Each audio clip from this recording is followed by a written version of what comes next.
communication in marriage. How well are you doing? Today on Life Talks, that's what we're going to be talking about is communication in marriage. And Dan, I've been married for 24 years. You've been married for 7,000 years. Tomorrow.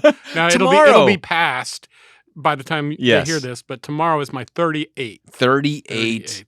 And it seems like years together. Yeah, I got married on 8/4/84. Oh, that's so cool. Yeah, that's really awesome. I had to wait 3 extra months to get married because my wife wanted that date. Oh my God. See, my wife and I can never remember our anniversary date. We never can.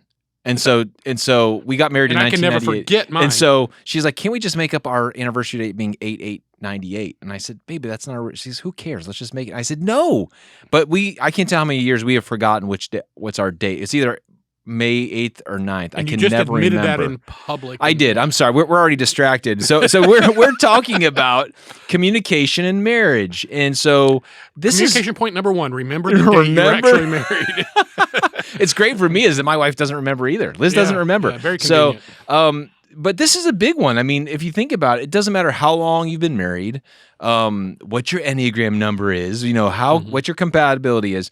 There always seems to be communication issues within marriage. And this is something that's been fresh on your mind because you're doing some premarital counseling and you're trying to help these young, idealist, couples that believe they're going to have this amazing marriage, and I hope they do, but you're this wise old sage that has traversed the landscape. I know all the things not to do in terms of good communication.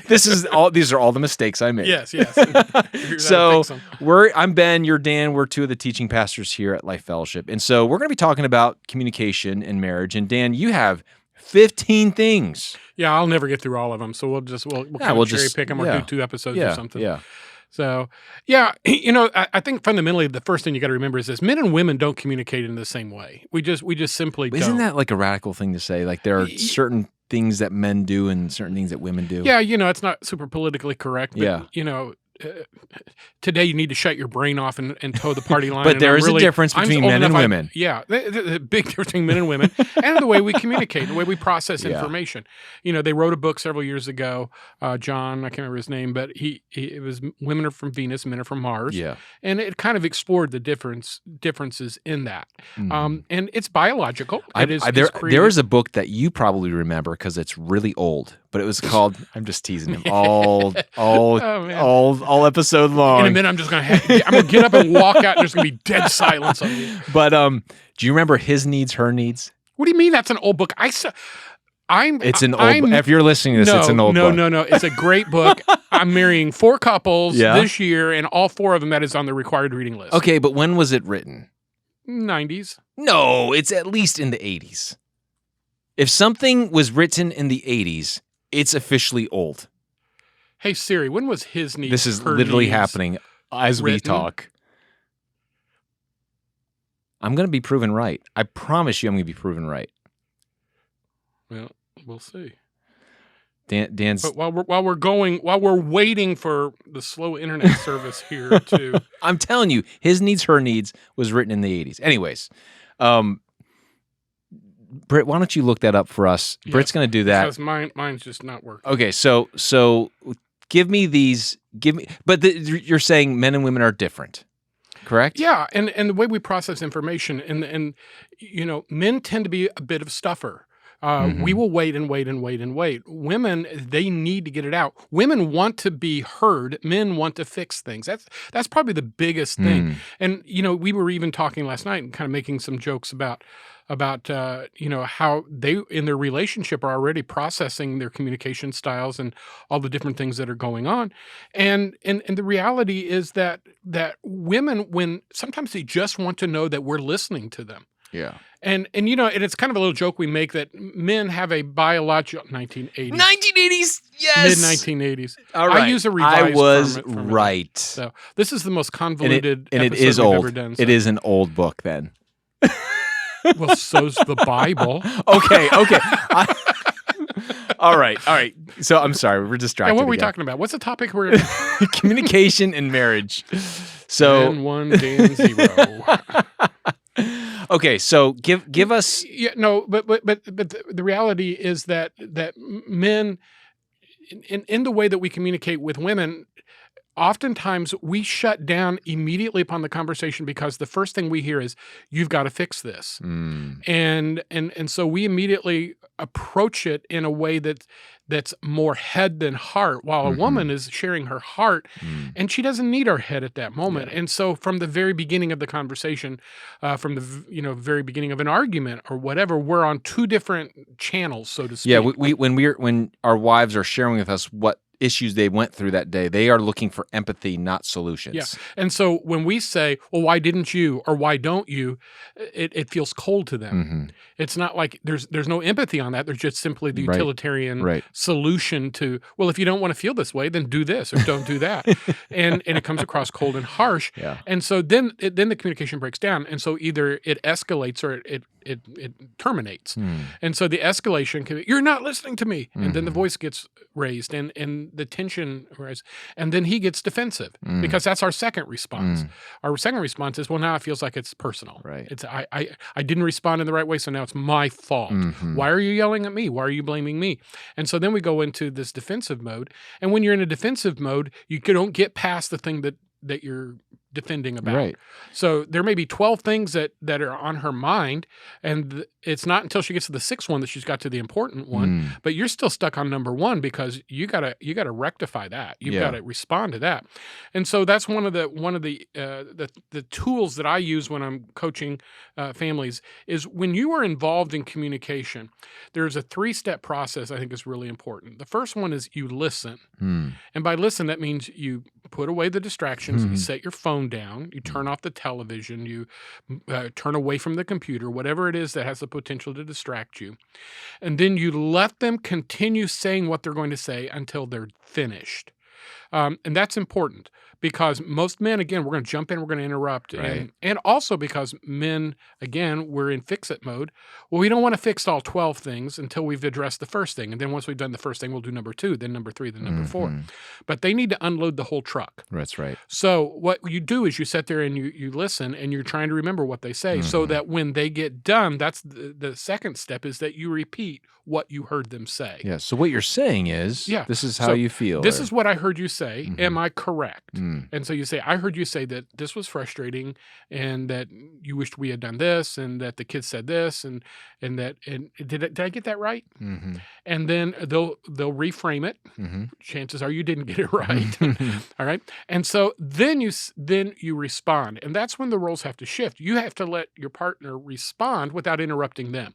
One of the most dangerous things to do when you're trying to communicate is to talk over somebody or to interrupt them. Yeah.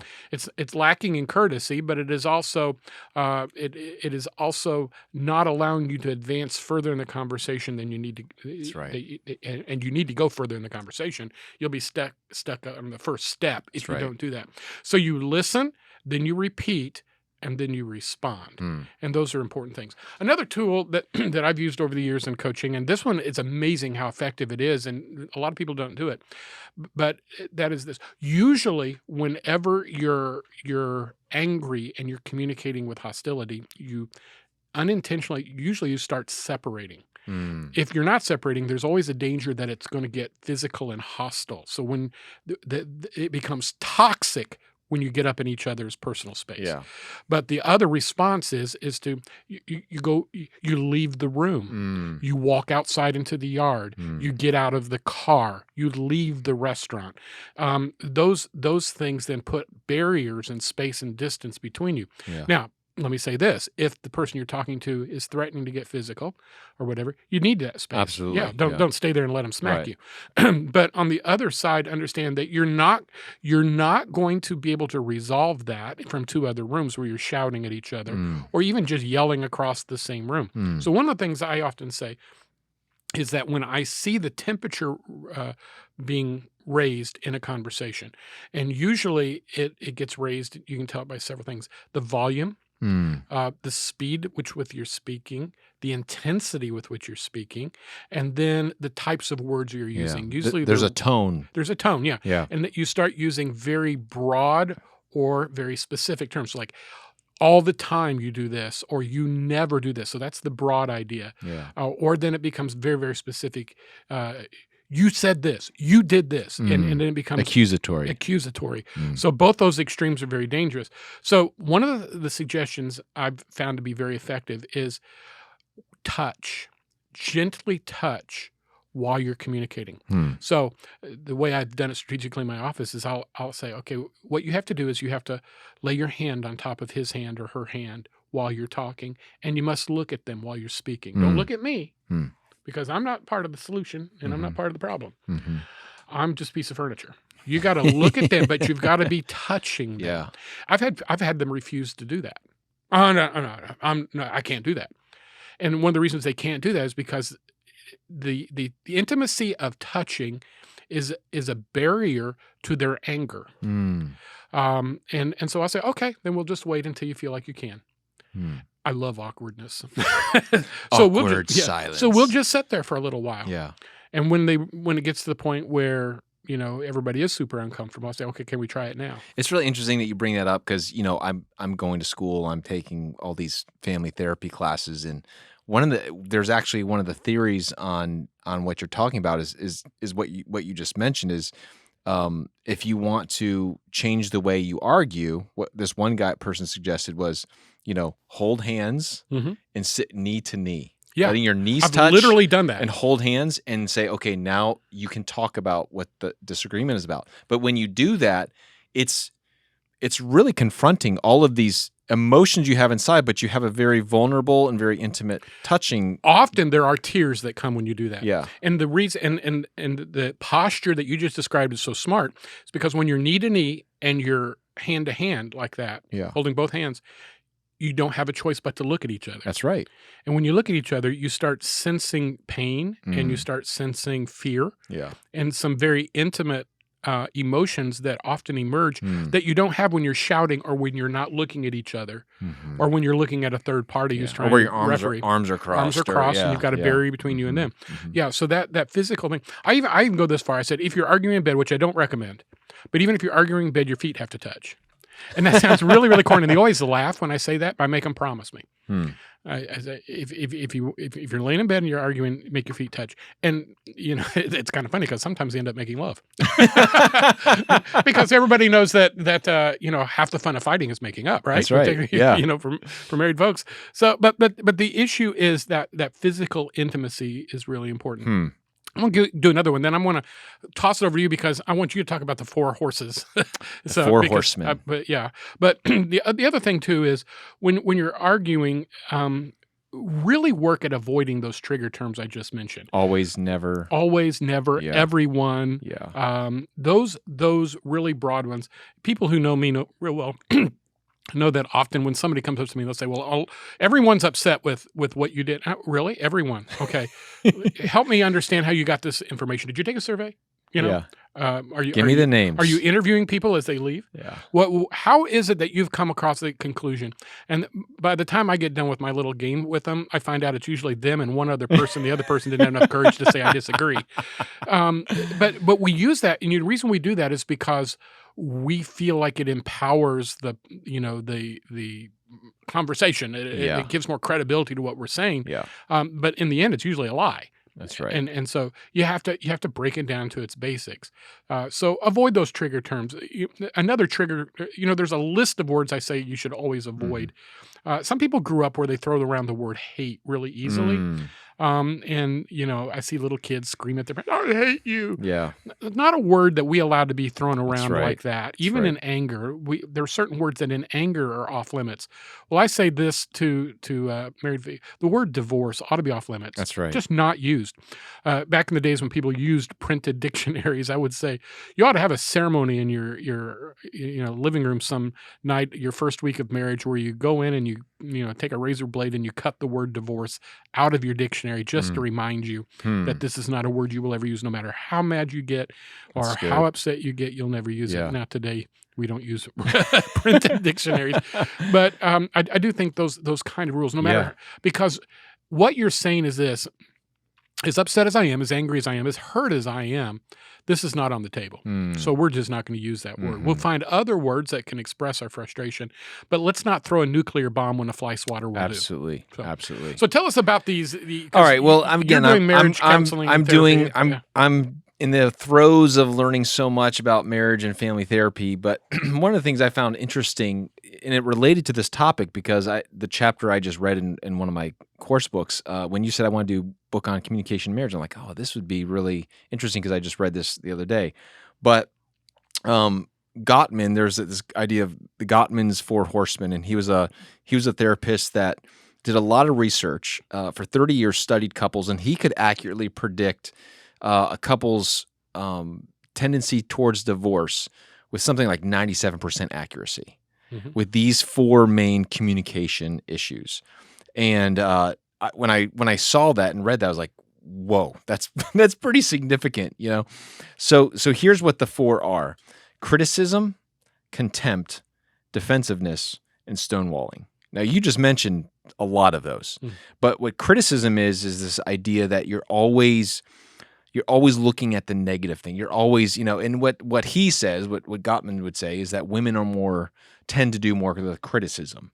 And so they always bring up what is wrong. And that's something that people have to be careful of, that they're not always looking at the negative things. There might be 10 things that go well, but 2 things that don't. But what do you want to talk about? The 2 things that don't go well. Yeah. I'm glad you mentioned that. And I would say I see this very common from abusive men. Yeah. Men who are willing to strike a woman often will precede that. It's kind of like softening the target a little bit by telling them they're stupid, they're lazy, they're ugly, they're fat, they're all these different things. Yep. Very, very harsh terms. Yes. So criticism is one. The next one is contempt. This idea of contempt comes down to this: I believe I'm better than my spouse. Yeah. That I'm superior to them and at some level.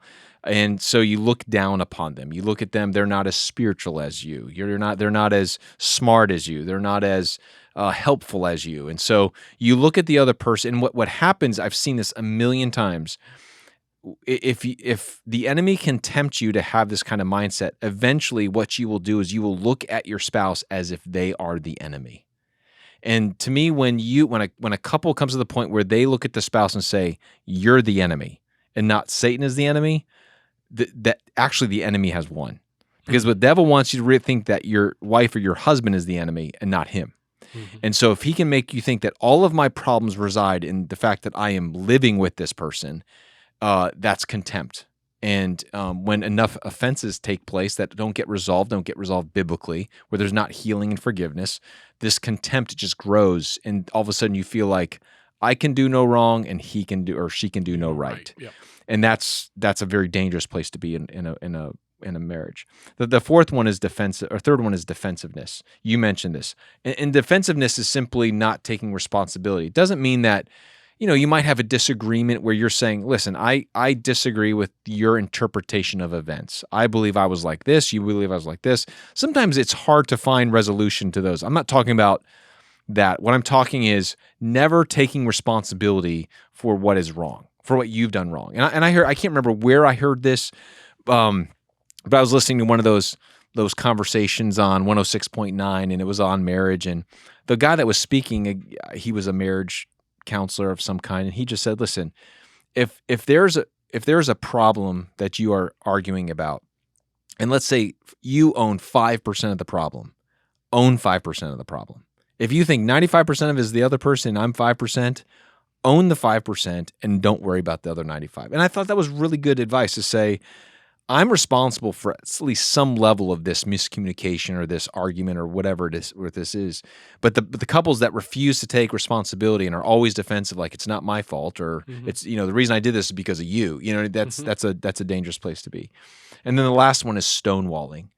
This is this emotional disengagement where it feels like I don't care, I'm not going to listen. They withdraw themselves, and men are most likely to do this. Just like women are most likely to criticize, men are most likely to stonewall, and this is something that men tend to do. And so when I read those, and the whole point they said is when you have a disagreement. Now, all couples do this at some level. I don't want you to hear this and be like, "Oh no, doomed, honey, we're doomed." Call the attorney. The whole idea is if these are done with what you want is you want 4 positive to 1 negative interactions when there's an argument. So the whole idea is it doesn't mean that you can never have an argument. It just means we deal with our arguments in a respectful way. But if it's always these 4 things, the chances of your marriage not making are very high because no one's learning, no one's growing, no one's adapting, no one's changing. And so these just become a natural part of how you interact with your spouse. And that's just not healthy. So again, we're not bringing in the Bible. It's just this guy has studied couples for 30 years and can say through his research of divorced couples, he found these are the 4 major components that lead to divorce when couples get stuck doing these 4 things. So anyways, I learned that, and with that, we're out of time. So we'll have to hit this again because we got more, right? We got more. And so this has been a really great conversation because I think, Dan, again, you've been married 34 years. I've been married 38. I'm sorry, 38. I've been married 24. I think each of us could even testify to say, man, I've got to improve on areas in my communication. Oh, for sure. None of us really ever arrive at being experts at these things. You don't. And, sometimes I'll hear, I've been married 25 years and never had an argument with my spouse. I don't believe that. Yeah, I don't either. What else are you lying to me about? We had a knockdown, drag out our first week of marriage, on the honeymoon. So, I mean, it happens, right? It happens, yeah. So the important thing is that you learn how to navigate it. Yes. I don't know that I'd want to be married to somebody I didn't argue with anyway, because that's just, for me, it's a sport. But when it comes down to it, part of human existence is to be able to navigate these things and then end up unified. And so that's why it's an important topic, and I hope we'll talk about it again. Yeah, we will. Thank you so much. I hope you enjoyed this conversation, and I was right. The book that Dan suggested was old. I just wanted to let you know. I use an updated version that was updated recently. I can never be wrong. I hear contempt in your voice. I'm poking. You're criticizing me right now. We're going to get a divorce. Thanks again for joining us on Life Talks. We will continue this conversation next time, and we'll talk to you next time. This brought to you by Polar Pop. Let's just have a still. This epitomizes who we are. Marriage. I'm sorry. I just had to. Yeah, that's perfect. Okay. What is the line? What is it? Marriage? Marriage is what brings us together. All right. We'll cut that.